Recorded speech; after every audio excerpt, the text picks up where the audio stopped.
ये दोनों डायग्राम बनाइए।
Now,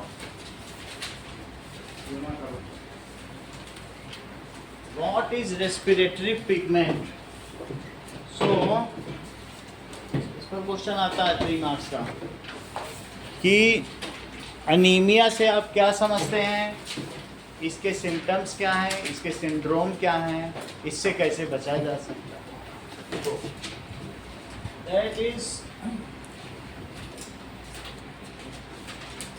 red pigment. पिगमेंट का मतलब है पार्टिकल।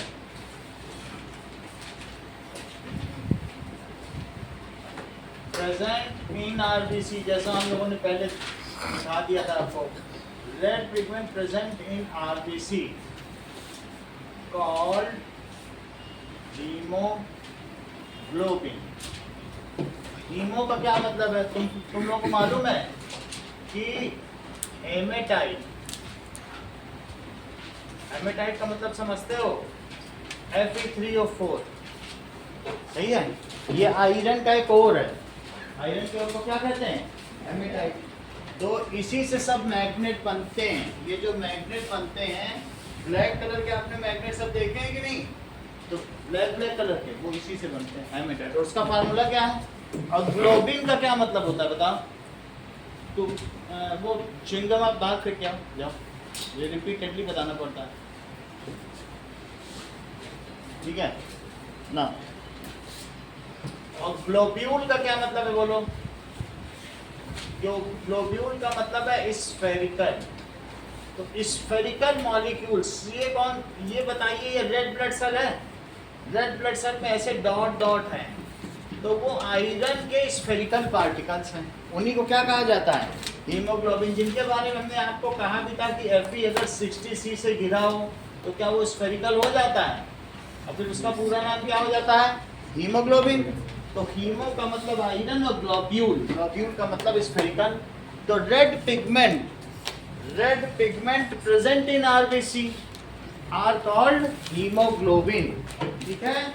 इट कंटेन्स आयरन, इसमें क्या होता है, and has the ability to pick up, ये क्या कर सकता है बताइए, दैट अट्रैक्ट ऑक्सीजन। शीलेट, जैसे अपने घर में दूध पकड़ने के लिए संडसी होती है शीलेट, तो it has a property to chelate oxygen मॉलिक्यूलों के बाइंड कर सकते हो। तो it is called haemoglobin. It contains iron, ये इसमें आयरन एटम होगा, and has ability to bind O2. This is called respiratory pigment.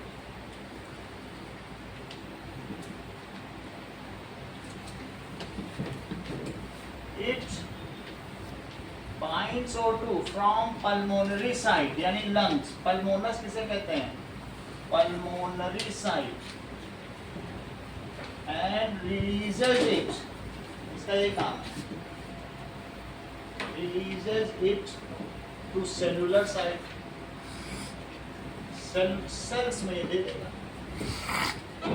In this way it helps in process of respiration, इसलिए इसे क्या कहा गया है, respiratory pigment. In this way it helps in process of respiration. In healthy adult,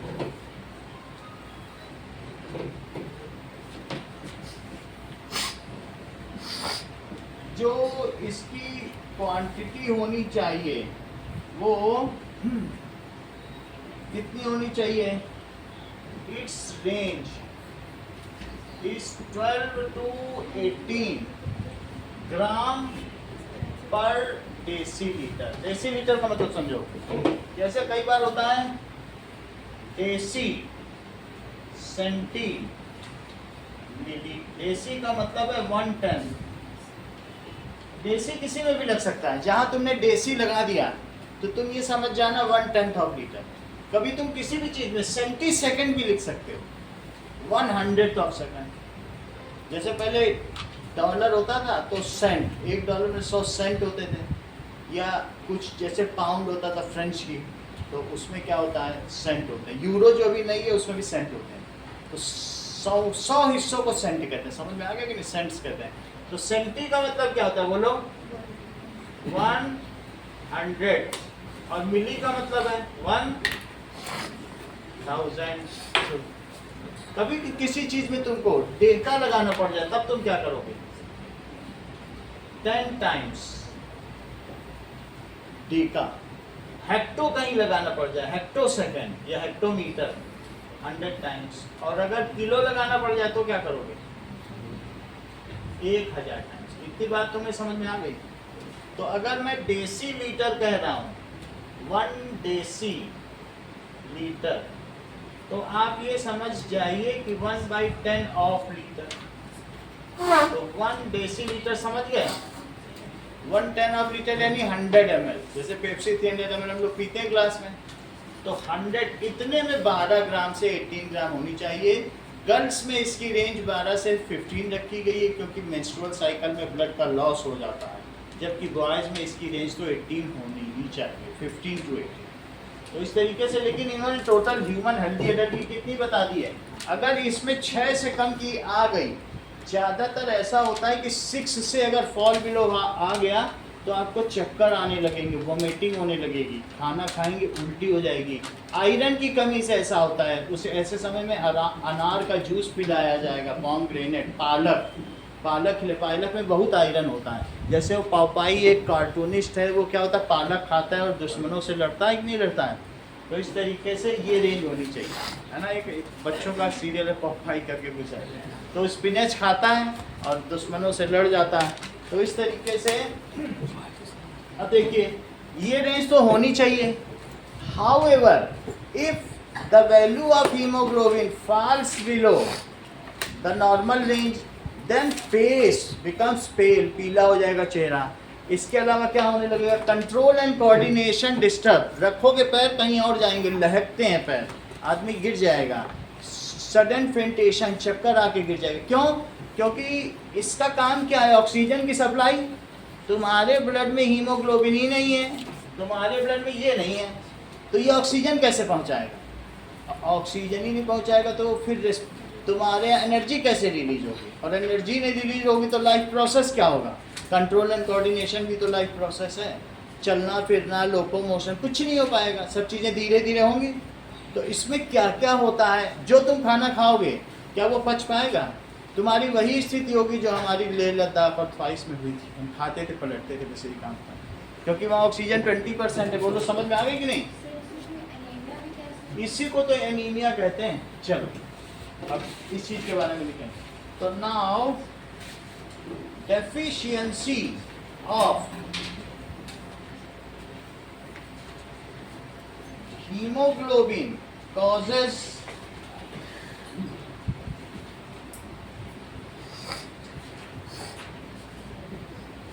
in blood. जितनी RBC तुम्हारी body में बनेगी उतना ही हीमोग्लोबिन होगा, ठीक है। causes many problem.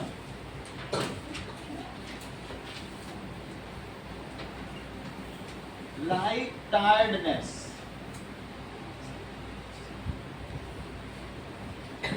sudden mood swing, तो वो चिड़चिड़ा रहेगा, इरिटेशन रहेगा, मूड स्विंग, हैप्पी नहीं रहेगा वो। इसके अलावा yellow face, vomiting,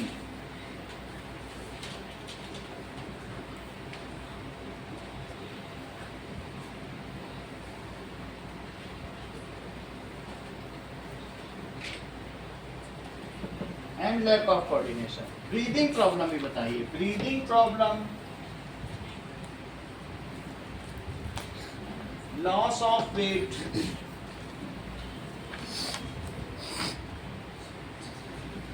and lack of coordination.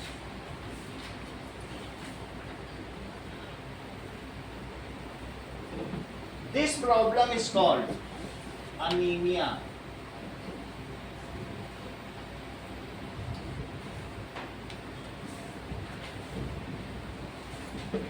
It can be countered by, इसका क्या रेमेडी है? Taking iron rich food. Example, spinach, green vegetable सभी में होता है, and pomegranate.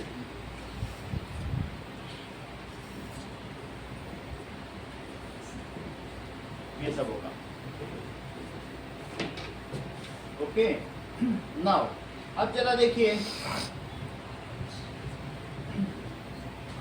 इन केस एक नोट है, if a person is sitting in A room, अगर हम ऐसा करें किसी कमरे में रहें और अंगीठी जला लें, कोयला जला लें, कमरा बंद कर दें, तो क्या होगा बताओ? कार्बन मोनोऑक्साइड निकलेगा। इफ ए पर्सन इज, ठीक है, burning coal in close room, then due to insufficient of oxygen, oxygen वहां ज्यादा नहीं है, तो इसको थोड़ी मिल पाएगी, थोड़ी तो CO2 बनेगी, लेकिन ज्यादातर कार्बन मोनोऑक्साइड बन जाएगी। Now haemoglobin binds well to CO, and once it binds to CO, then it can not release it ever. एक बार इसने कार्बन मोनोऑक्साइड को पकड़ लिया तो ये छुड़ाएगा, छूटेगी नहीं। ऐसे में वो सारा हीमोग्लोबिन बेकार हो जाएगा। अगर तुम्हारी बॉडी का जितना भी हीमोग्लोबिन है उस कमरे में उसने सब कुछ बांध लिया, तो तुमको बाहर भी निकाल दिया जाए, क्योंकि 3 महीने बाद नया ब्लड बनेगा, तुम 3 महीने जियोगे कैसे? जी पाओगे? तो इस वजह से क्या हो जाता है, इस चीज़ को क्या कहते हैं, it is a carbon monoxide, इसीलिए पॉइजन कही जाती है। जो हमारी बॉडी के जो बायोकेमिकल एक्टिविटीज़ को हैम्पर करे वो सब पॉइजन। तो इसलिए then carbon monoxide is form,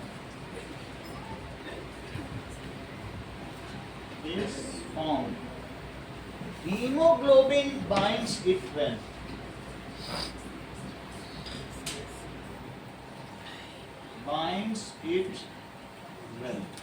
once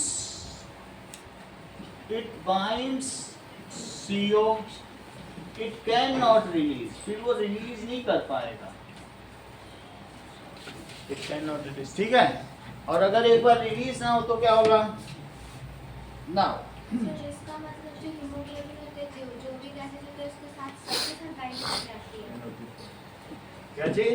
जो हीमोग्लोबिन होता है वो ऑक्सीजन के साथ कर लेती है और कार्बन डाइऑक्साइड के साथ कर लेती है। कार्बन डाइऑक्साइड के साथ नहीं करती, O2 का करती है, और O2 से काफी ज्यादा 100 गुना ज्यादा CO को करती है।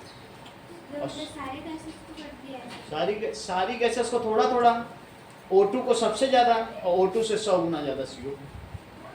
तो इस वजह से जब ये बाइंड कर लेती है, it causes breathing problems, and such person can be only survived by keeping him और हर इन वेंटिलेटर। उसको वेंटिलेटर में रखना पड़ेगा तब जाकर। समझ में आई बात कि नहीं? वो डिफ्यूजन से O2 जाएगी उसको। अब वेंटिलेटर क्या करता है, उसको ऑक्सीजन वेंटिलेटर का मतलब वो मास्क लगा दो बस उसी से। सर वेंटिलेटर के तो टाइप होते हैं सर, एक तो अलग अंदर डालते हैं पाइप। हाँ, तो that is O2, it cannot release O2. Such person is having breathing problems.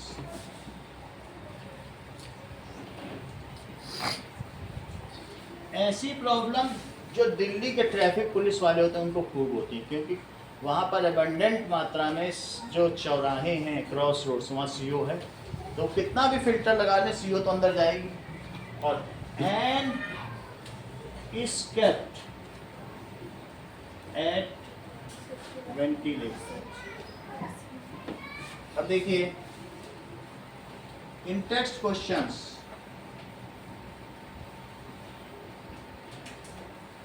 Page number 105 नई बुक का देखो कौन सा है।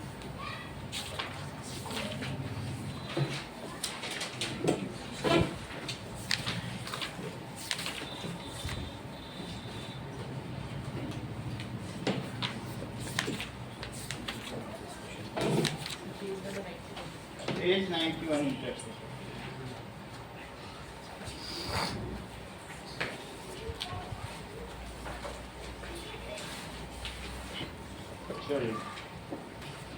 What advantage over an aquatic organism does a terrestrial organism have? वैसे तो हमने करा दिया फिर भी लिखें तो सर, जो आपने नोट में लास्ट टाइम लिखाया, once it binds zero, it cannot release. एक बार इससे सीओ चिपक गई तो कोई इसे छुड़ा नहीं सकता। ये हीमो आरबीसी के मरने के साथ ही इसकी मृत्यु है, ये किसी काम का नहीं रह गया। समझ में आया? 3 महीने बाद तो वापस ही हो जाएगा। वो ब्लड मर जाएगा। ये आपकी जो पीछे की बोन है ना, बोन में यहाँ बोन मैरो होता है, वहीं से ब्लड बनता है आरबीसी, फिर वो बनाता रहता है। आपकी बॉडी में रोज 10 मिलियन आरबीसी मरते रहते हैं, रोज 10 मिलियन बनते रहते हैं। तो वो जब सारे मर जाएंगे, जब सारे नए बनेंगे, तब खुल के सांस ले पाओगे। 3 महीने तक इंतजार, तब तक वेंटिलेटर पे रहो। बात समझ में आ गई कि नहीं? अगर जिंदा बच जाते हैं तो, नहीं तो कई बार न्यूज़पेपर में आता है वो लोग बंद कमरे में आग तापते हुए मर गए, जो बच गए वो है ना। ये न्यूज़पेपर की डेली की न्यूज़ है सर्दी की। अब देखो फर्स्ट क्वेश्चन, दैट इज जो टेरेस्ट्रियल है, जो जमीन पे रहने वाले हैं, उनको क्या मेरिट है रेस्पिरेशन? तो लिखो aquatic organisms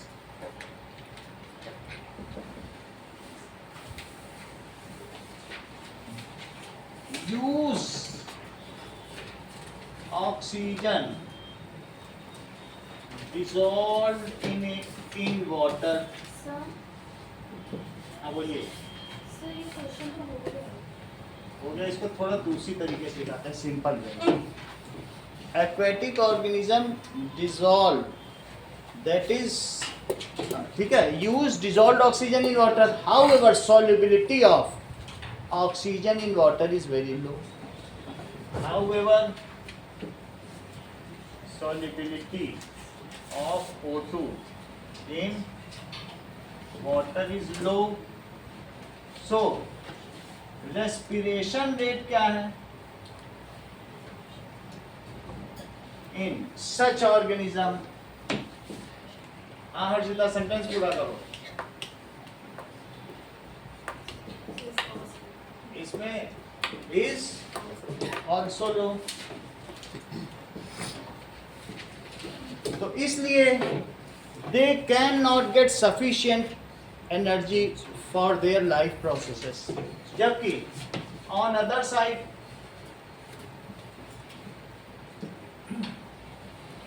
there is abundant oxygen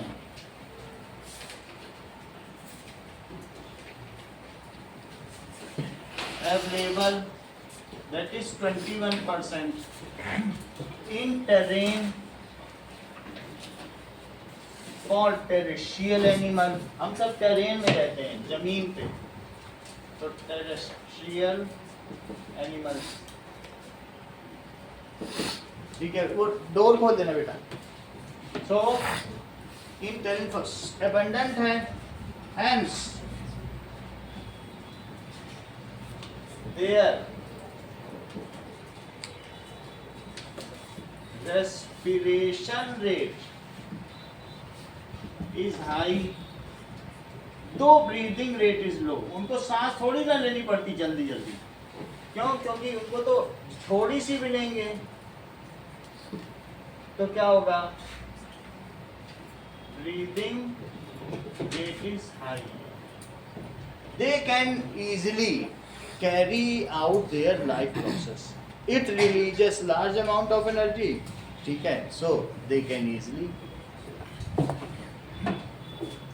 it releases large amount of energy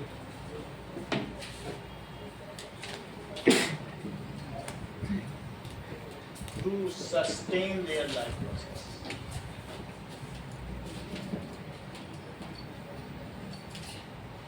अगला देखिए,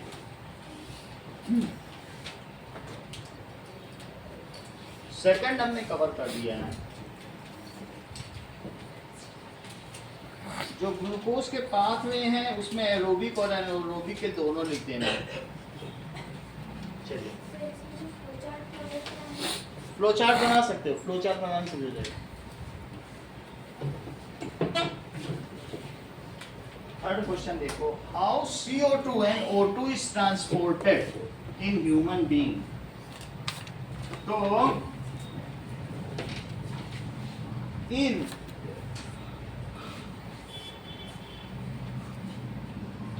human being O2 is, sir second question में तो एरोबिक एंड एनारोबिक का डिफरेंशियल लेकिन काफी वही जो तीन का चार्ट बना ना ग्लूकोज का, जो ग्लाइकोलिसिस हो रहा है, लैक्टिक एसिड, CO2, अल्कोहल, ये सब पूरा बना देना। वही है, या तो लिख देना या बना देना। तो human being O2 is transported, ठीक है, from lungs to each body cell. ऐसा होगा। अब देखिए,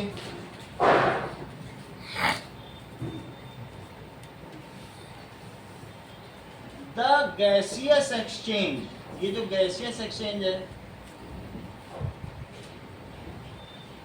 टेक्स प्लेस कहां पे होगा इंद्रजीत? Eight alveolar site. कहां पर होगा? एल्वियोलिन होगा कि नहीं?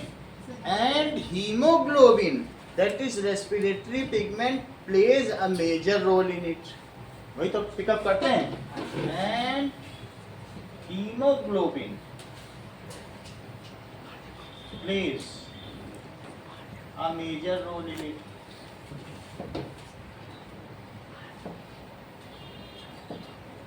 This oxygen is utilized at cellular site। अब कहाँ चली गई? सेल में चली गई। तो this oxygen is utilized at cellular site and whatever, अब CO, हाँ बोलो, पूछो। So प्लेस ऐड के हमने क्या लिखा? ये दैट इज एल्वियोली, एल्वियोली में होता है एल्वियोलर साइट। तो अब बताओ ऑक्सीजन कहाँ यूटिलाइज हो गई? At cellular site and whatever CO2 is liberated. वैसे तो वो कहीं नहीं रहा वाटर के बारे में, तो हम भी नहीं बोलेंगे। इज वेस्ट, ये हमारी बॉडी के लिए वेस्ट है and needed to be thrown out. is waste and needed to be thrown out। इसे बाहर फेंकना होगा। वैसे तो 20% गैसियस फॉर्म में जाती है, 80% वाटर सॉल्युबल में, लेकिन परसेंट नहीं लिखे, बिल्कुल प्रिसाइज कुछ नहीं कहा जा सकता। तो इस स्थिति में, ठीक है, a part of it, a part of CO2 in gaseous form is exhaled exhale हो जाएगी, दैट इज उसको ब्रेथ आउट कर देंगे, and remaining in water soluble form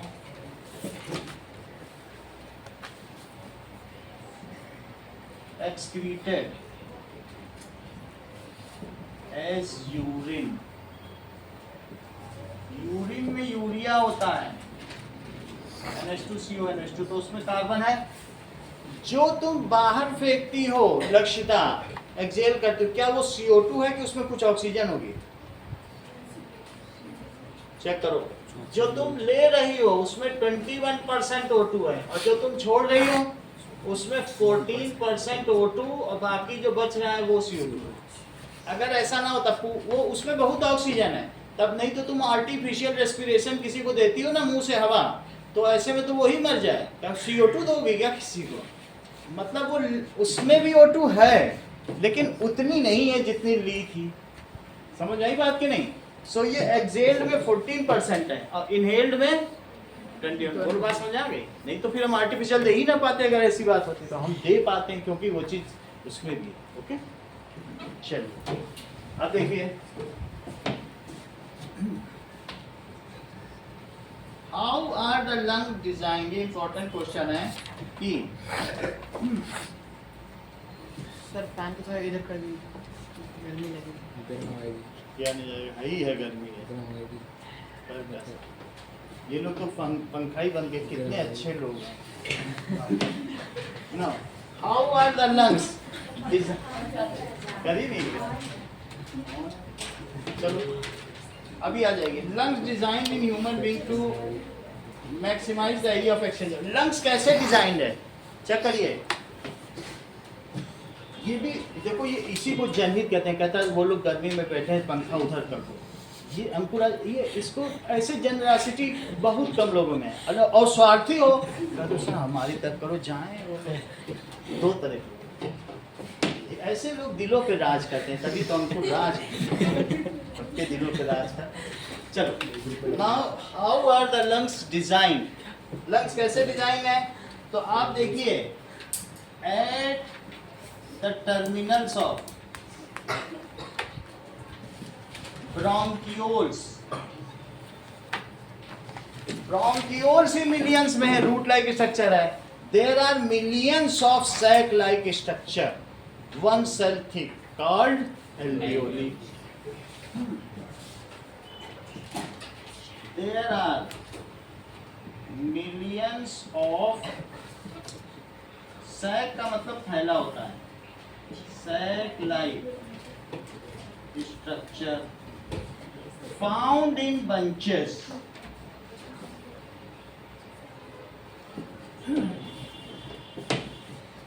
These are one cell thick, बहुत पतले पतले होते हैं, and surrounded by blood capillaries। इसके चारों तरफ क्या है,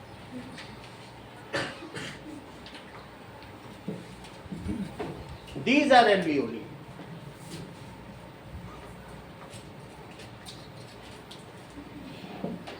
देख लो, alveolus, alveoli, सिंगुलर और प्लूरल। समझ आई बात? एक हो तो alveolus का है। अब देखिए, these are alveoli।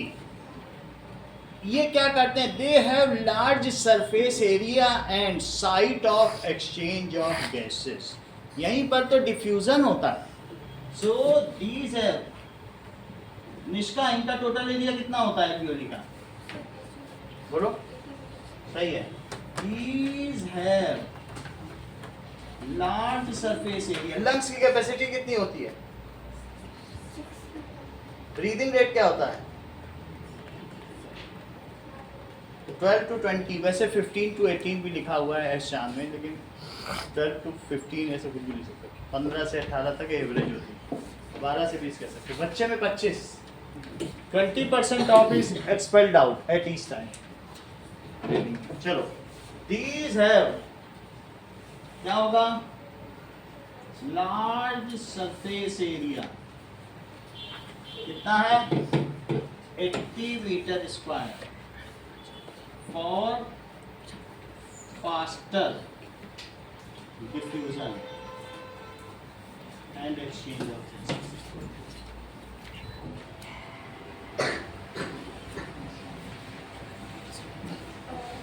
अब देखो, अब हम आगे बढ़ते हैं।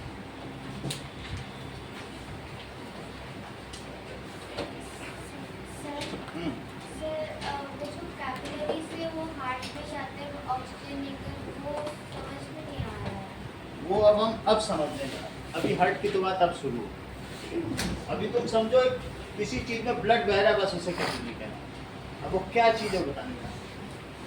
चलिए, ह्यूमन सर्कुलेटरी सिस्टम, मानव संचार तंत्र, क्या पता आप समझेंगे तो बता सकते। यही चीज तो समझने में आना।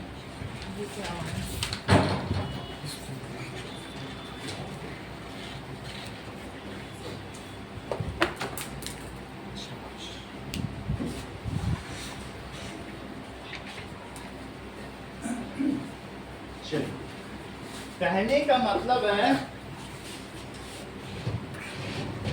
कि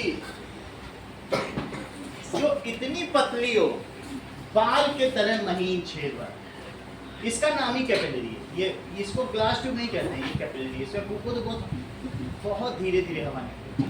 तो इसमें ये बीच में थ्रू है, तो इसको क्या कहते हैं? कैपिलरी। जिस which has a fine passing like hair, that is called capillary. अगर तुम्हारे ब्लड की भी कोई वेसल इतनी पतली हो तो उसे ब्लड कैपिलरी कहेंगे, वरना कैपिलरी इसका नाम है। सही है। अब देखो, नेक्स्ट इज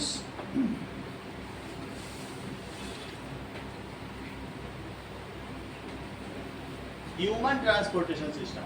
इसको हटा दें।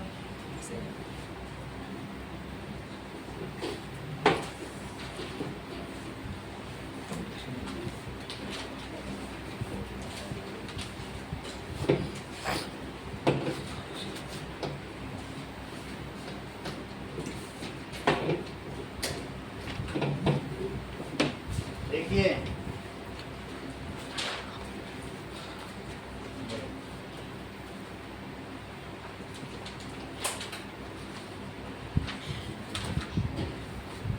ओके,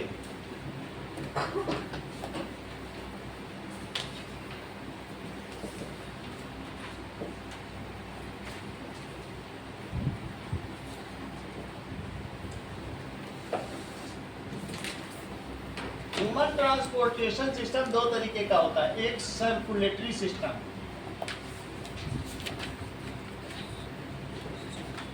और दूसरा लिम्फेटिक सिस्टम। दोनों ही बुक में दिया है।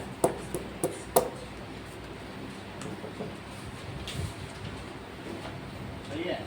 तो पहले हम संचार तंत्र पढ़ेंगे, फिर लसीका तंत्र,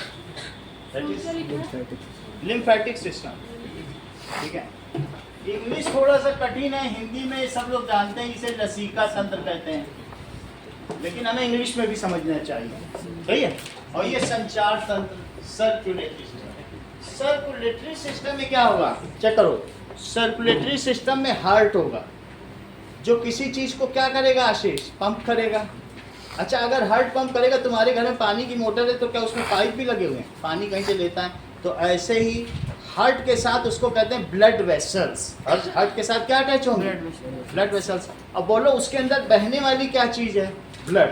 3 कंपोनेंट हैं इसके, और ये पूरी बॉडी में होगा।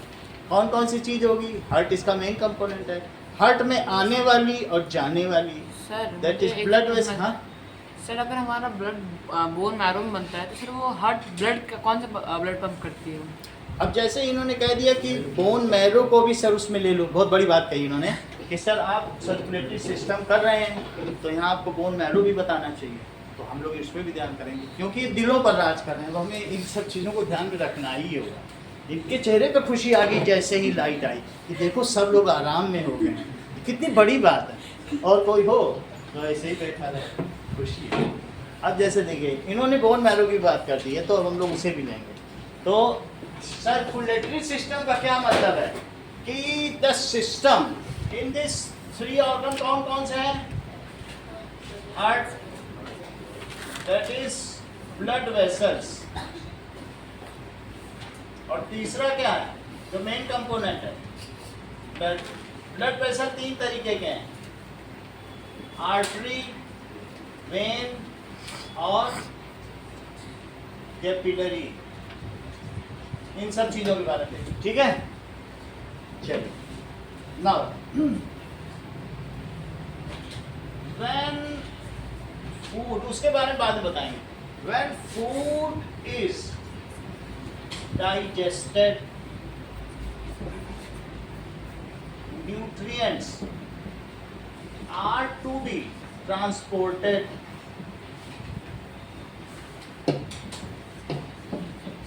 बात नहीं करो to each cell of body।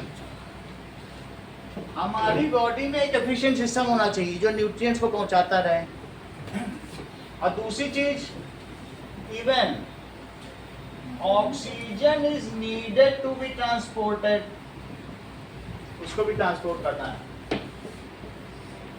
Transported from lungs, जो मैं लंग्स कह रहा हूं तो बुक में ज्यादातर पल्मोनरी साइट या पल्मोनस कहा गया है।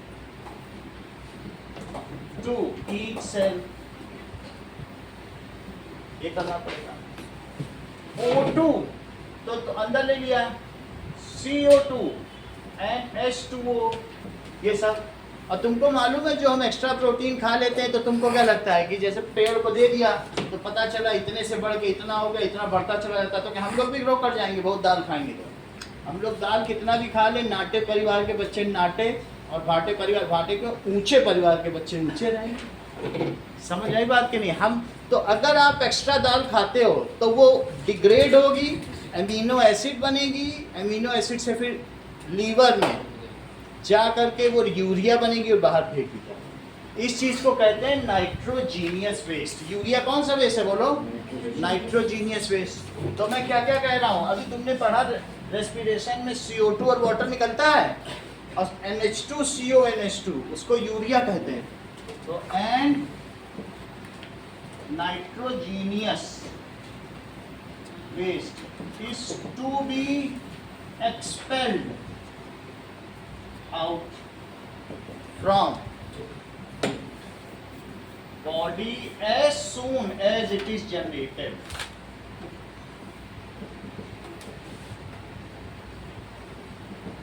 ये सारा का सारा काम कौन करता है? दिस कंप्लीट वर्क, खाना पहुंचाना, ऑक्सीजन पहुंचाना, CO2 बाहर निकालना, वाटर बाहर निकालना, और साथ में नाइट्रोजीनियस वेस्ट जिसको कि क्या कहा गया है? यूरिया। इन सब को निकालना, ये काम कौन करता है? It is accomplished by transportation system. अगर हम यूनिसेलुलर होते तो किसी सिस्टम की जरूरत नहीं थी, वहां तो हम फूड वैक्यूल से लेते, वेस्ट वैक्यूल से निकाल देते, जैसे अमीबा करता है। वहाँ तो किसी सिस्टम की नहीं है, लेकिन मल्टी सेलुलर ऑर्गेनिज्म में ये काम बड़ी दक्षता से किया जाता है। And it is very well executed by human circulatory system. तो हम एक एक करके समझेंगे। It is accomplished by human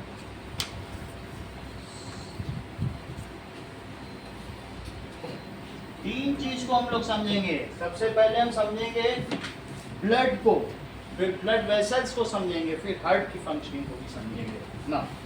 अब देखिए, तो सबसे पहले ह्यूमन सर्कुलेटरी सिस्टम समझिए।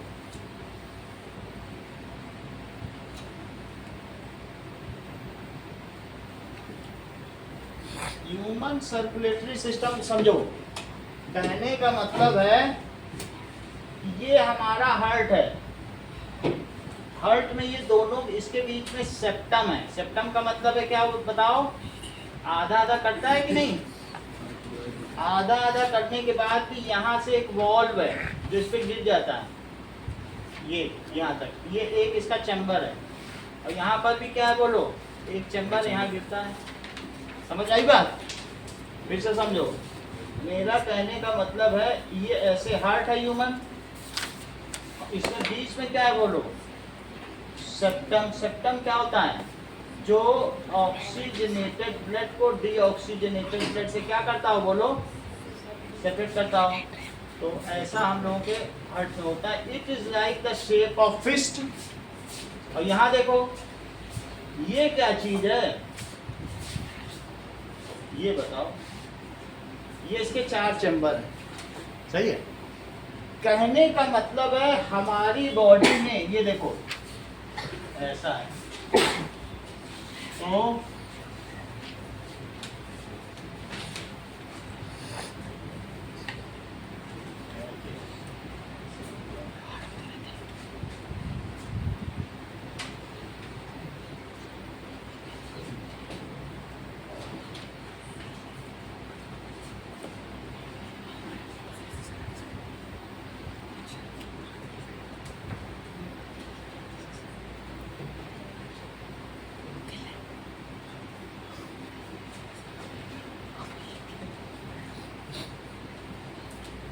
ये देखिए यहां से जरा ध्यान दो, ये ब्लड गया,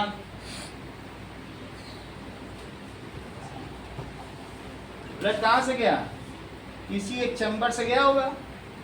अच्छा पूरी बॉडी में गया। बॉडी में यहाँ छोटे छोटे सेल्स हैं, क्या वो उन सेल को सप्लाई करेगा, सब चीज करेगा, उनको खाना देगा, पानी देगा और उनका वेस्ट भी लेगा। समझ में आया। ब्लड यहाँ से गया और इनको सब न्यूट्रिशन दे रहा है, फिर यहाँ से वापस आया और वापस आने के बाद क्या हुआ, इसमें गिर गया। जब सब कुछ दे के आया तो हार्ट को रिपोर्ट कर देगा, सर मैं तो सब कुछ दे आया, सही है। यहाँ पे अच्छा अब देखो जहां गिरता है स्नेहा बिश्नोई, उसको एट्रियम कहते हैं। क्या कहती हो, एट्रियम। जहां गिरता है, यहाँ गिरा। और जहां से जाता है उसको क्या कहते हैं, वेंट्रिकल। अभी पूछेंगे मोनिका आपसे, वेंट्रिकल। जहां गिरता है उसे क्या कहते हैं, एट्रियम। एट्रियम। जैसे ये देखो, अब मैं ऐसे ही खड़ा हो गया, यहाँ हार्ट है, तो इधर वाला क्या हुआ, लेफ्ट, इधर वाला क्या हुआ, राइट। तो अब आप ये समझिए कि ये राइट हो गया और ये लेफ्ट हो गया, तो इसे कहेंगे राइट एट्रियम। इसका क्या नाम है, right atrium. R A, right atrium. इसका क्या काम है, राइट वेंट्रिकल। आर का क्या मतलब है, राइट। इसको क्या कहेंगे बोलो, लेफ्ट एट्रियम। उसे क्या कहेंगे, लेफ्ट वेंट्रिकल। सही है। जब यहाँ ब्लड गिरा, ब्लड कैसे, यहाँ से जब ब्लड आया, तुमसे कुछ चीजें पूछी जा रही हैं रक्षिता, वो तुमको बतानी होगी। दैट इज, ये देखो जब यहाँ से ब्लड आया, सबको सब कुछ दिया, ऑक्सीजन दिया, इसका अब कलर कैसा होगा, हमें पता नहीं, हमें मालूम होता है।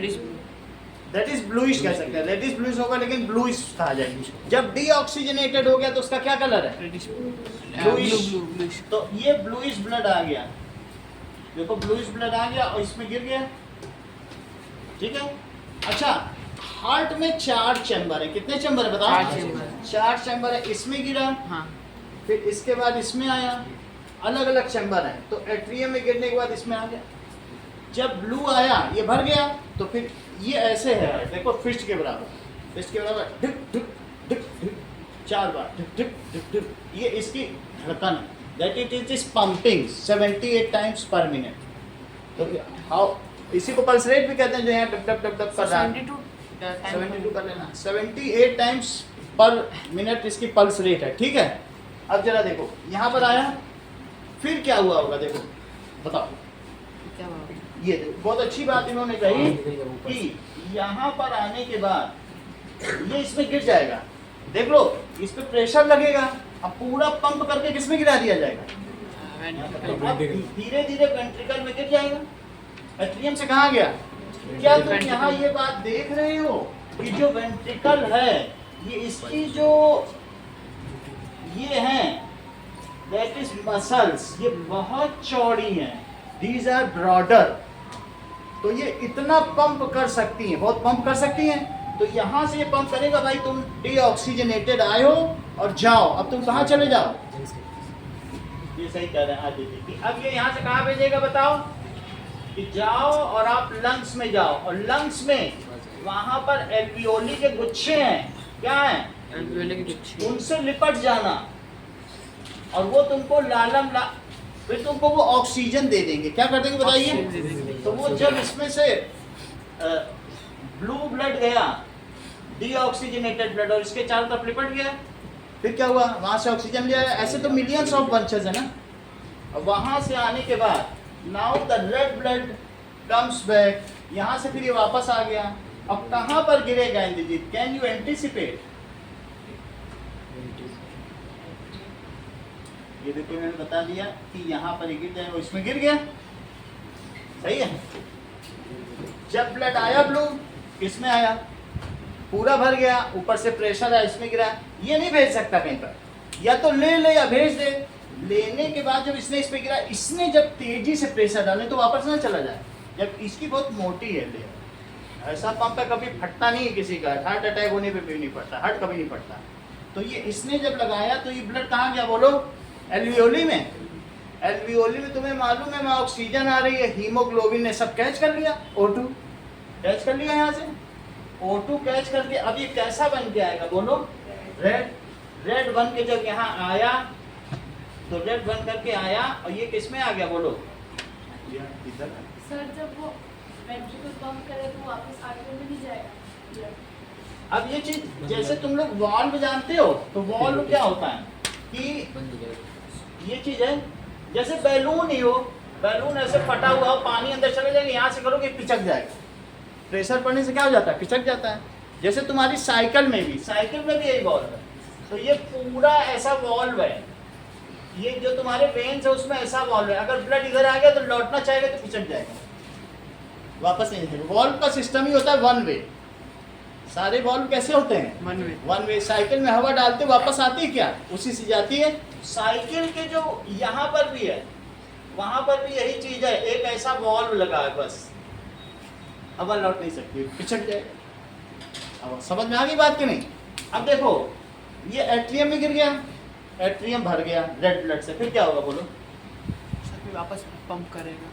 ये बिल्कुल सही कह रहे हैं, देखो कितनी बड़ी बात है। फिर ये इसको दबेगा, इसमें कॉन्ट्रैक्शन होगा, और अल्टीमेटली सारा किसमें गिरा देगा, वेंट्रिकल में गिरा देगा। वेंट्रिकल में गिरा दिया। यहाँ तक पलक तुम्हें समझ में आया, कहाँ तक समझे बताओ, उसके आगे करें। ये समझ में आया।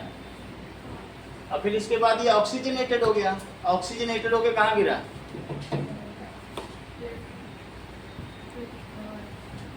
ये टैलेंटेड है, आप भी बताओ बोलो, लेफ्ट एट्रियम ना।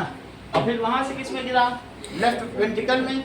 वेंट्रिकल ने पंप किया और कहा जाओ तुम बॉडी में हो गया। क्या बोला, तुम्हारे पास ऑक्सीजन है, अभी इस ऑक्सीजन को लेकर तुम कहाँ जाओ, तो बॉडी में सबके पास गया, ठीक है। अब यही जो ब्लड है, इसी की एक ब्रांच गई होगी कहाँ पर, दैट इट हैज टेकन, इसमें न्यूट्रिशन तो है ही है, न्यूट्रिशन ब्लड पूरी बॉडी में सर्कुलेट कर रहा है, तो खाना लेके आ गया है, अभी अभी ऑक्सीजन लेके आया। कहाँ से लेके आया, लंग से लेके आया। ये इन सेल से बोलेगा, क्या बोलेगा कि खाना ले लो, O2 ले लो, कचरा दे दो।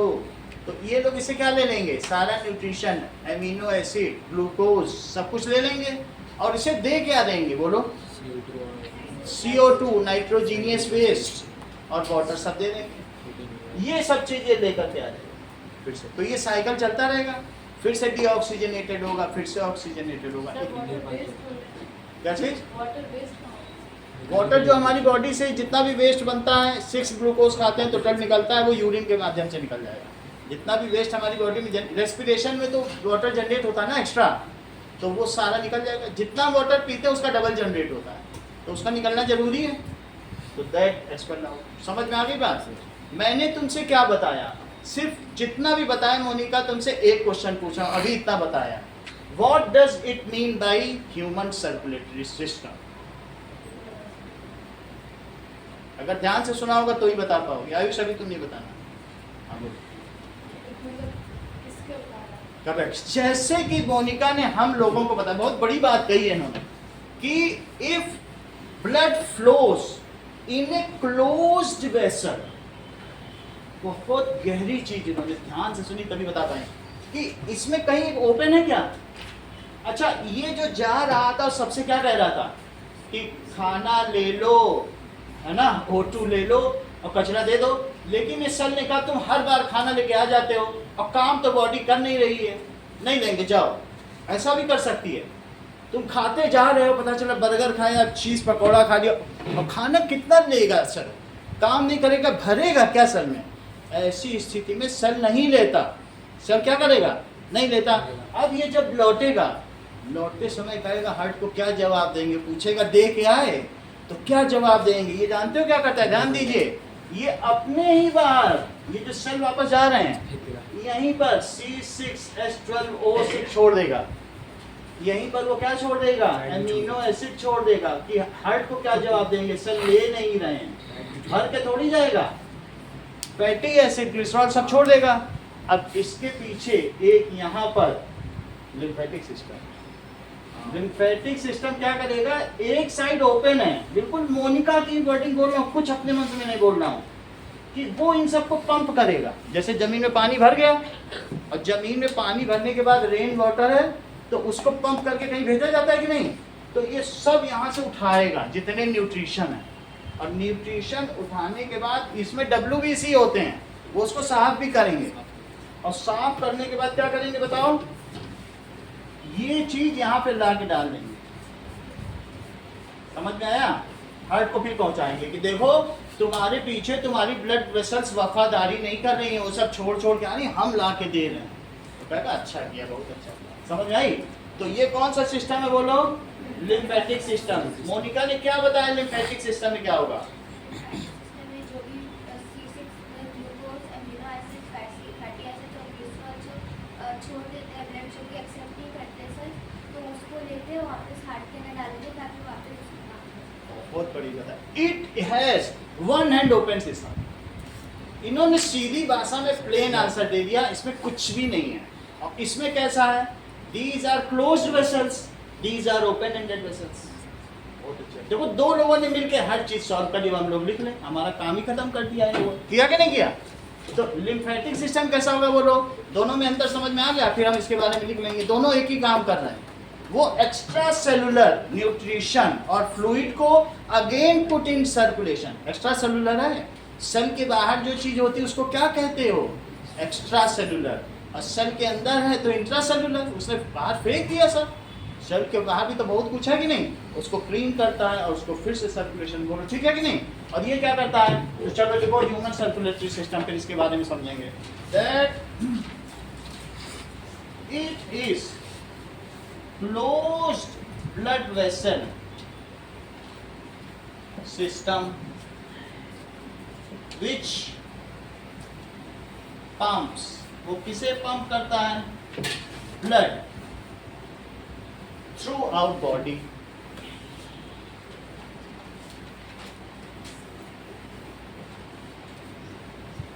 It supplies nutrition and O2 to each cell and collects waste from them.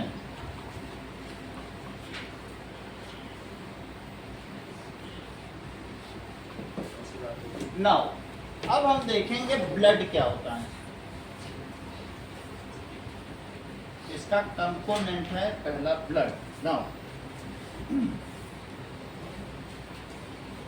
blood is red colored liquid which pumps in our body.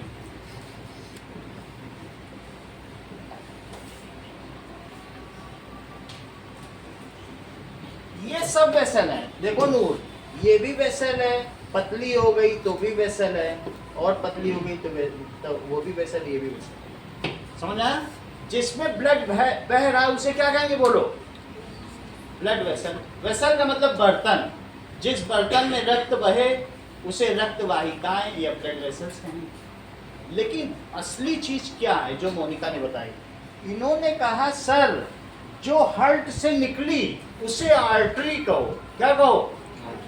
Artery में ब्लड बहुत प्रेशर से जाएगा, और आर्टरी ऐसा होता है कि आर्टरी उठा लो तो उसमें 500 किलो या 10 आदमी लटका दो तो टूटती नहीं, इतनी ताकत है आर्टरी में। कितना होता है? It is highly elastic. तो इसका नाम क्या जो निकल रही बोलो? आर्टरी।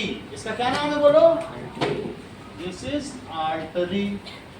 अच्छा, आर्टरी कई भागों में टूट गई तो आर्टीरियोल। आर्टरी भी तो बाइफरकेट होगी, एक ही थोड़ी ना रहेगी, तब क्या कहेंगे? आर्टीरियोल। उसके आगे बिल्कुल पतली पतली मैंने ग्लास की दिखाई थी, जब बिल्कुल ही पतली हो जाए और सेल के पास आ जाए तो ब्लड कैपिलरी कहना। क्या कहोगी? Blood capillary.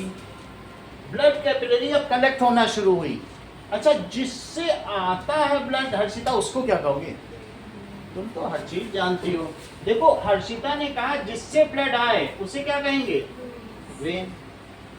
अब ये देखो ब्लड कैपिलरी समझ गए जहां से, और फिर उसके बाद ब्लड कैपिलरी भी इकट्ठा शुरू हो तो इसको कहेंगे वेन्यूल। क्या कहेंगे? वेन्यूल। वेन्यूल है ये सारी। यहाँ तक समझ आ गया? और फिर ये हार्ट में गिर जाएगी। जो मुख्य वेन जो सारा ब्लड पूरी बॉडी कर लेके हार्ट में गिराती है उसका नाम भी बताओ। वो बता दी, वीना कावा। कैसे इतना पढ़ लेती हैं? दैट इज, क्या बताएं इन्होंने इसका नाम? देखो, वीना कावा। बोलो, अच्छी बात बताई। और सारे पूरी बॉडी का एक्स्ट्रा सेलुलर फ्लूइड लेके ये जो लिम्फेटिक सिस्टम है ये भी यहाँ गिरा देता है। उसको सब क्लेवियन वेन कहते हैं, उसको बाद में देखें। ये वीना कावा, ये समझे सारी वेन है, बॉडी में बहुत सारी वेन ला रही है लेकिन सब मिलके एक हो जाएंगी, और जो हार्ट में गिराएगी उसका नाम क्या है? वीना कावा। सर वीना कावा ओनली राइट वेंट्रिकल में होता है क्या? वो भी हम देखेंगे। ये बड़ी बात कर रहे हैं। जैसे ये एट्रियम है, इन्होंने तुरंत कह दिया सर ये वीना कावा एट्रियम में गिरता है। सॉरी, राइट एट्रियम है क्या? अब यहाँ तक बात हो गई ब्लड के बारे में। ठीक है, ये सब अभी हमने कुछ बताया नहीं, बस एक अंदाजा दिया था, इसकी कोई जरूरत भी नहीं जानने। आप सिर्फ इतना जान लो, सर्कुलेटरी सिस्टम एक क्लोज्ड वेसल है और उसके अंदर बहने वाली चीज ब्लड है। इतना तो तुम समझ गए हो, बस इतना ही समझ आता। अब आगे चलो, नाउ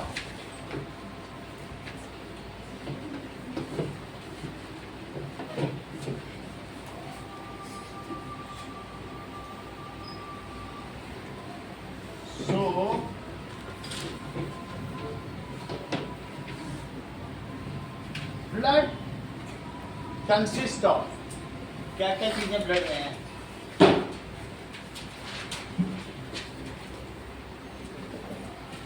ऑफ 4 कंपोनेंट्स। कौन कौन से हैं? RBC, WBC, platelets and plasma. चलो, प्लाज्मा क्या चीज होती है?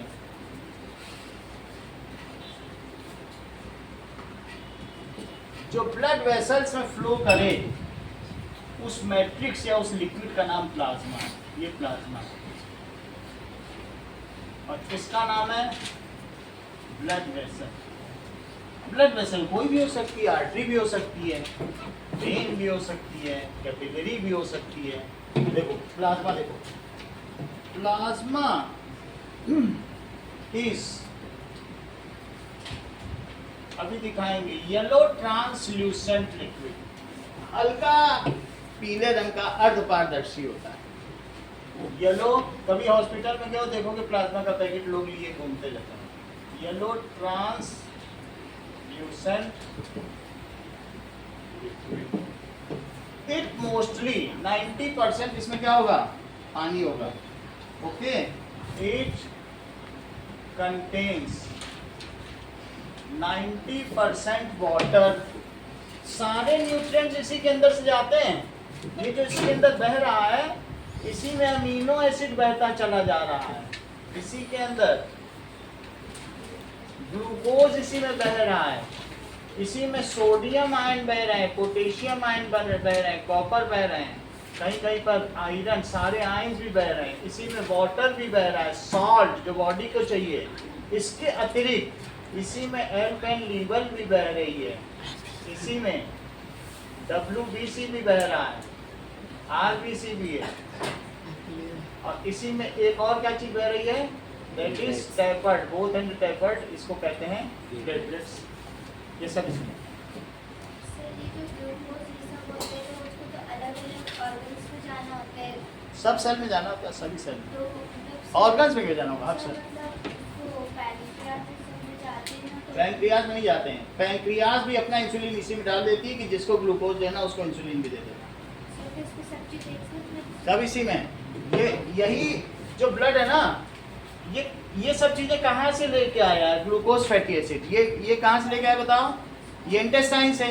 O2 कहाँ से लेके आया, O2 इसी के साथ लाइगेटेड है, इसी में जुड़ा हुआ है।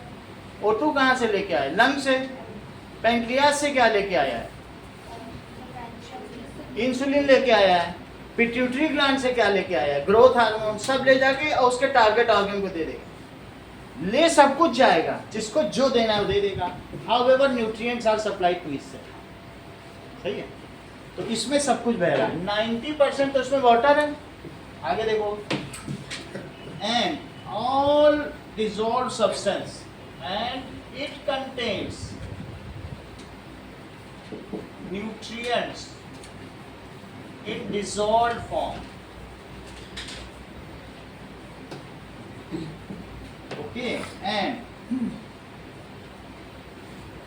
also it, और क्या करेगा कि इसी में कैरीज वेस्ट भी कैरी करता है, like CO2, water, access salt. कई बार हम लोग ज़्यादा सॉल्ट खा लेंगे, excess salt and nitrogenous waste, ये सब इसी में, जिसे यूरिया कहा गया। तो ठीक है, RBC, WBC and platelets floats through it.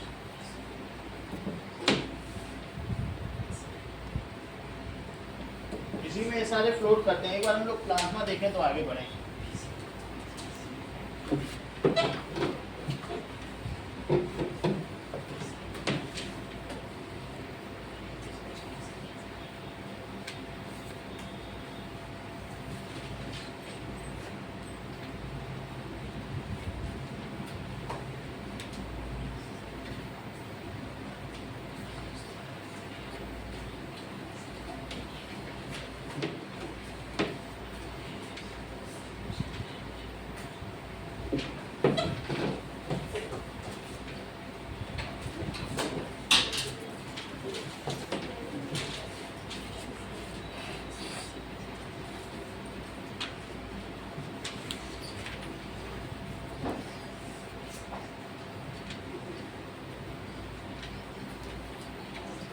अब देखो ब्लड प्लाज्मा क्या क्या चीज है, ठीक है। 90% वाटर होता है, ऐसा ही दिखा, यही चीज ठीक है। तो अब आगे बात देखो, that is red blood sales.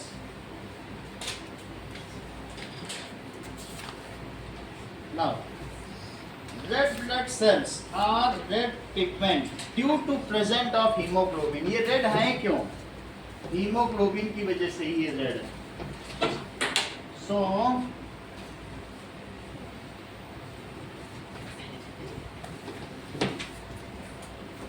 these are, ये डिस्क्वाइड शेप्ड हैं, having depression in between.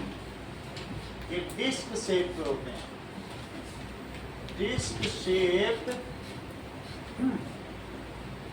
Non nucleated cell. इनमें न्यूक्लियस नहीं होता, non nucleated cells having depression in between at centre. Depression है सेंटर में, इसमें डिप्रेशन हुआ। क्या बारिश होने वाली है? चेक कर लें एक बार।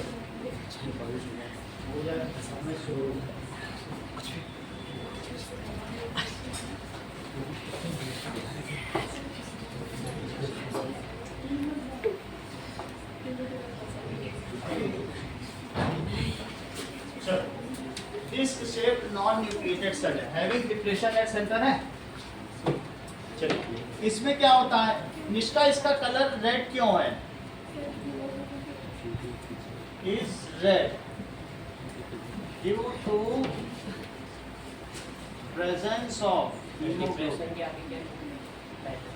बोलिए ये डिप्रेशन के having depression at centre, having क्या होता है? हैविंग करो, ठीक है, हैविंग डिप्रेशन एट सेंटर इस तरीके से होती है ये चीज। इसमें जो रेड कलर आप पिगमेंट देख रहे हो, देखिए इसमें दिख रहा है ना, इसी की वजह से। ये तो WBC, इसमें कोई न्यूक्लियस नहीं है ना। अच्छा WBC अगर खोल दें तो क्या उसमें न्यूक्लियस मिलेगा? ये देखो इसमें न्यूक्लियस है, तो ये नॉन न्यूक्लिएटेड है और जबकि ये न्यूक्लिएटेड है। सही, इसमें तो नहीं है ना कहीं। हीमोग्लोबिन होता है, आगे देखो तो आगे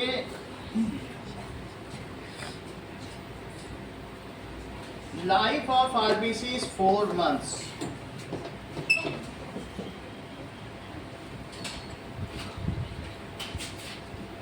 सर 3 month हो गया। अब इसमें जो लिखा है वही हमने लिखा दिया। There are 3 million red blood cells in our body. तो अगर हम चाहें, सो इफ वी डोनेट, ये हमारे it is made in bone marrow. जो बोन होती है ना, बोन के बीच की जो सक्रिय जगह है उसको बोन मैरो कहते हैं। ये देखो ये बोन है, इसके बोन के बीच की जो खोखली जगह है उसे क्या कहते हो? Bone marrow. इसी में यहाँ पर यहाँ की जो बोन मैरो होगी इस पे रेड ब्लड सेल, पीठ की नहीं, यहाँ पे। तो इसलिए if we donate blood to somebody, जैसे 1 यूनिट को 300 ml कहते हैं, तो एक ग्लास अगर हम आप किसी को ब्लड डोनेट कर देते हैं, या वो एक थैली जो दिखाई थी उतना, उसको 1 यूनिट कहा जाता है। That means it will be replenished, उतना हमारे में रिप्लेनिश हो जाएगा। तो it is made in bone marrow. आगे देखो,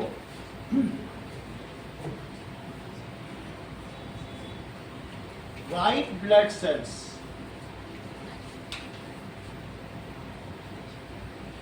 जो हम लोगों ने देखा था white blood cells white colour के होते हैं और उनमें थोड़ा सा ऐसे ऐसे एंड्स निकले होते हैं। कई तरीके के WBC होते हैं, सिर्फ ऐसे ही नहीं होते हैं, कई तरीके के होते हैं, 8-10 तरीके के होते हैं। अब देखिए white blood cells, these fight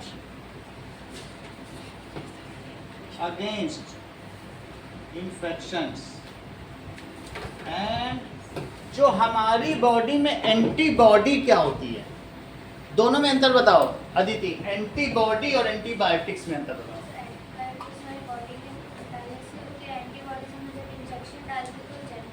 नहीं, एंटीबॉडीज हमारी बॉडी में बनने वाले प्रोटीन हैं, और एंटीबायोटिक्स जैसे स्ट्रेप्टोमाइसिन, ठीक है, और टेट्रासाइक्लिन, पैरासीटामोल, एरिथ्रोमाइसिन, जो हम बाहर से लेते हैं, the microbes which we orally take or injected, जो हम इन सबको लेते हैं उसको कहते हैं ऐसी चीज़ जो पैथोजन को मारे और बायोलॉजिकल हो, उसमें जान हो, माइक्रोब्स हो। बाहर से हम बैक्टीरिया भी ले सकते हैं, और कभी कभी पेनिसिलिन की फंगस लेते हैं, जिसे पेनिसिलियम से पेनिसिलिन बनता है मलेरिया के। ये सब क्या होता है?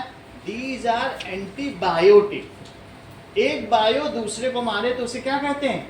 And whatever proteins are formed in our body which fight against disease, it is called antibodies. तो हम ये कह सकते हैं कि ये एक एंटीबॉडी है, सही है, क्योंकि हमारी बॉडी में है। तो these fight against infection and improve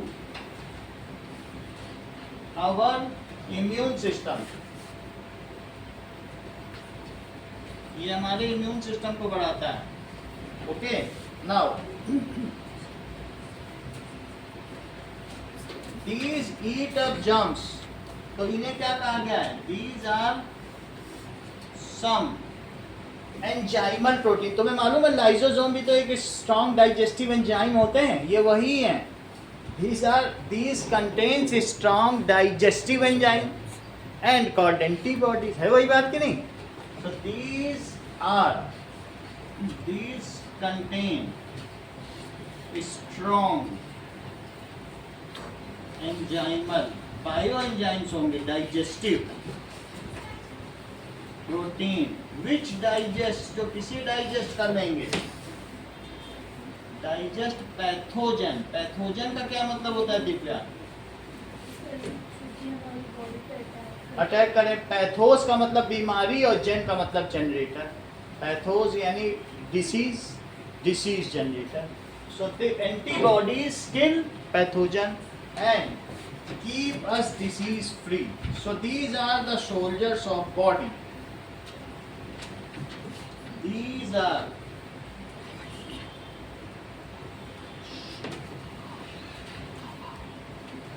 जब भी कभी कहीं पर तुमको घाव होता है, या लोगों को कभी भी घाव होता है, तो वहां से व्हाइट पस क्यों निकलता है? सर उसको ठीक करने के लिए.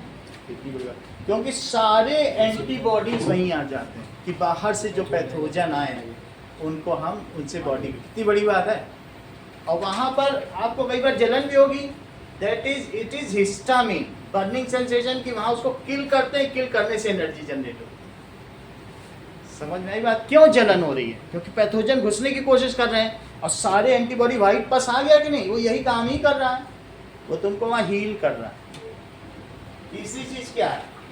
Okay, so it is either spherical और irregular shape and nucleated. These are either spherical or irregular shape. Yoghurt या दही खाने से ये बनता है एंड न्यूक्लिएटेड. एक बार बन जाता है तो हमेशा के लिए रहता है. सही है. न्यूक्लियस है तो अपना रहेगा. तीसरी चीज प्लेटलेट है. प्लेटलेट्स का कैसा है? Tapered at both and, spindle shape. That is platelet. Platelet का क्या मतलब है? इट इज टैपर्ड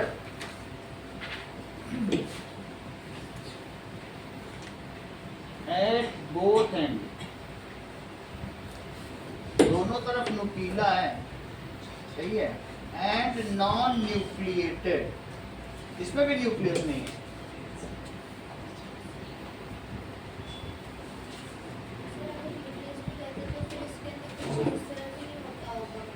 क्या चीज?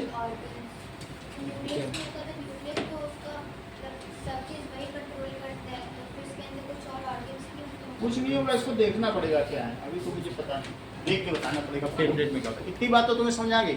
अब देखो, अगर प्लेटलेट में ऑक्सीजन आ जाए तो क्या होगा बताओ. अभी एक चित्र भी दिखाया था, यहाँ कट हो गया. ये प्लेटलेट सब इकट्ठा हो जाएंगे और एक जाल बना देंगे, नेटवर्क. और वहाँ से दे प्लग दैट पॉइंट और इट हमारे saves the precious blood. Otherwise जो ब्लीड आउट हो जाए, कहीं भी कट होगा तो प्लेटलेट होगा, क्या करेगा बताइए? It coagulate. कोएगुलेट का मतलब समझते हो? जैसे दूध में नींबू डाल देने से पनीर जम जाता है, उसको कोएगुलेशन कहते हैं. जैसे अंडे का जो अंदर योक होता है और बाहर यह वाइट कलर का एल्ब्यूमिन होता है, उसको गर्म करने से प्रोटीन जम जाता है. उसी तरीके से प्लेटलेट वहाँ एक फाइब्रिनोजन नेटवर्क बना देते हैं, फाइब्रस, और फाइबर बना के वही ब्लॉक कर देते हैं, तो उससे ब्लड नहीं निकल पाता. जिसकी बॉडी में जितना ज़्यादा हीमोग्लोबिन होगा उसकी बॉडी में उतनी अच्छी तरीके से वहाँ ब्लड जम जाएगा. इन लोगों की जो रानी विक्टोरिया और इनके बच्चे जो प्रिंस चार्ल्स हैं, उनके बॉडी में प्लेटलेट है ही नहीं. तो ये जन्मजात बीमारी है जो माँ से लड़कों को आती है. इस बीमारी को हीमोफीलिया कहते हैं. इसलिए उनके घर में चाकू, छुरी या नुकीली चीज़ कोई है ही नहीं पूरे रात में, क्योंकि अगर एक बार कभी कट जाए तो कभी जुड़ नहीं सकता.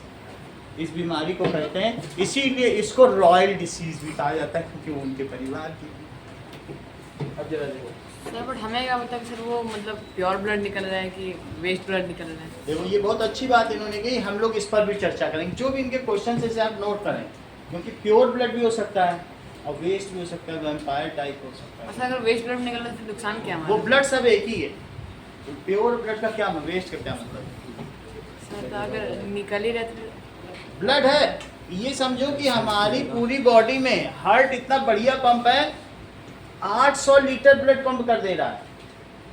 जो एक बड़ा 200 लीटर का ड्राम है जिसमें रूह अफ़ज़ा पीते हो, ये जब लंगर लगता है बाहर रखा रहता है कि नहीं, और इसे 800 लीटर एक दिन में पंप कर देता है। तो वही ऑक्सीजनेटेड भी हो रहा है, डीऑक्सीजनेटेड भी हो रहा है, ऐसा कोई वेस्ट करके नहीं है। ब्लड आ रहा है ठीक, उसी को ही वो बार बार क्या कर रहा है, उसी साइकिल में ही तो जा रहा है, कोई वेस्ट थोड़ी ना है। कह दो अरे लॉस हो जाने दो फिर हम पी लेंगे, हमको तो कहीं मिल जाता है, तो खून पी थोड़े काम चलाना है, समझ आई बात कि नहीं? जो है वो तुम्हारे साइकिल में। अब पूरी बॉडी में 4.5 लीटर ही ब्लड है, वेस्ट हो जाएगा तो कौन तुमको ब्लड देगा और कितना दे देगा, कितनों से मांगते फिर? वो तो सर्कुलर है। बोलो बात समझ में आ गई? तो क्या लिखने बताइए ये हाँ जो प्रिंस अगर उसे चोट लगे तो खून बहता ही रहेगा, क्या जिसकी तो प्लेटलेट्स रहेंगे तो वो बहता ही रहेगा। बहता रहेगा, फिर नहीं किया जा सकता, उसे प्लग इन नहीं किया जा सकता। If a person is not having platelet then such kind of disease is called, बोलो सचिन रुक जाओ, देखेंगे तो सुनते ही कि नहीं, बोलो बताओ, यस बताया तो करो ना, रिएक्ट तो करो। पापा यही बोलते हैं कि जानता सब है, बताता कुछ नहीं। बोलो हाँ बोलो अदिति। सर एक रॉयल डिजीज है। आप बताइए, हम क्या बोलते कुछ बता दीजिए। बोलो निष्ठा। हाँ हीमोफीलिया, ये सही है, दैट इज कॉल्ड हीमोफीलिया। चलो, so when platelets comes in contact to air then they क्या हो जाते हैं, क्लॉट। क्लॉट वर्ड आसान लगता है कि coagulated. If blood comes in contact to air, कभी भी खून कहीं रख दो सूख जाएगा क्योंकि उसमें प्लेटलेट्स है। At the place of wound, जहाँ घाव हो, इट क्लॉट्स या कोएगुलेट्स।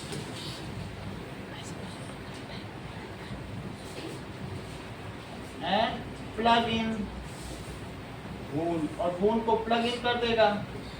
इन this way it saves our precious blood. ये काम हमारा करता है, इतना ही देखिए।